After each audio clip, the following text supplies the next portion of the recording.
അച്ഛനിരുന്ന പുതിയ ശീലം തുടങ്ങിയിട്ട്. എന്നാണ് പുതിയ ശീലം തുടങ്ങിയത്? അച്ഛൻ ഫോൺ കണ്ടുകൊണ്ട് തിന്ന, അല്ലെങ്കിൽ അച്ഛൻ ഫോൺ കണ്ടുകൊണ്ട് തിന്നയില്ലല്ലോ. ഇതിനെ പോലെ ഫോൺ നോക്കി കളിക്കാന്നില്ല.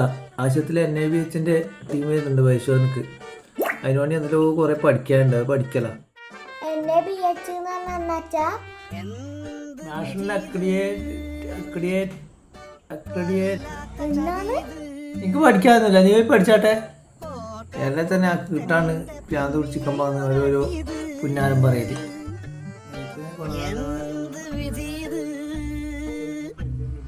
വല്ലാത്ത ചതിയത് ഓർക്കപ്പുറത്തെന്റെ പിന്നീന്നൊരടിയത്. സ്കൂൾ പഠിക്കുന്ന സമയത്തായി ഇങ്ങനെ പഠിച്ചിട്ടുണ്ടെങ്കിൽ വലിയ നല്ല നിലയിൽ എത്തിയിട്ടുണ്ടാവുമായിരുന്നു. അതിങ്ങനെ എങ്ങനെ ആക്കോ അതിനുശേഷം പുറം കൈ എങ്ങനെയാണ്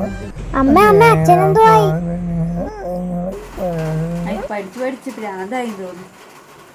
അമ്മ അച്ഛന്റെ മേല് കൊള്ളുന്ന അത് പേടിപ്പനിയായിരിക്കും. ആശി വേഗം മാറിക്കോളൂ. അതിന് മാത്രം എന്നാണ് ഇങ്ങനെ പഠിക്കുന്നേ.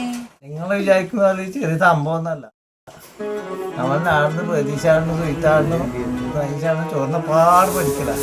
എല്ലാവരും ഒരേ പഠിക്കല. കാരണം നമ്മളെ സെക്ഷനെ കൊണ്ട് നമ്മളെ ആശുപത്രിക്ക് ഒരു ബുദ്ധിമുട്ടുണ്ടായിരുന്ന നമ്മളെ തിന്നമ്പം കൂടി പഠിക്കലാന്ന് ഓരോരാളെയും പണി കിട്ടും.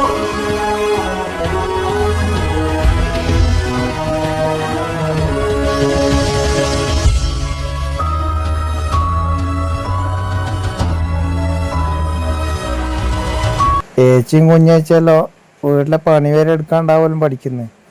അക്ഷരി നന്ദിയല്ലെന്ന് പറയുന്ന കേട്ടിന്.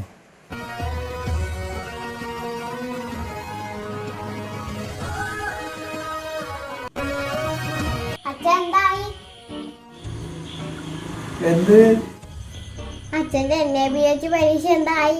ആ പരിശോധന അടിപൊളിയായിട്ട് കഴിഞ്ഞില്ലേ? അച്ഛനെ ടാപ്പ എന്നല്ല ഉത്തരം പറഞ്ഞേ. ബെലുമേലാണ് അച്ഛന്റെ സെക്ഷൻ ഒരാളോട് ഒന്നും ചോദിച്ചിട്ടില്ലാന്ന്. എന്തിനാ ഇങ്ങനെ തല്ലി മരിക്കുന്നത്? ഇന്നലെ ഉറക്കം ഒഴിച്ച് പഠിച്ചതല്ലേ, പാവം ചമ്മിപ്പോയി.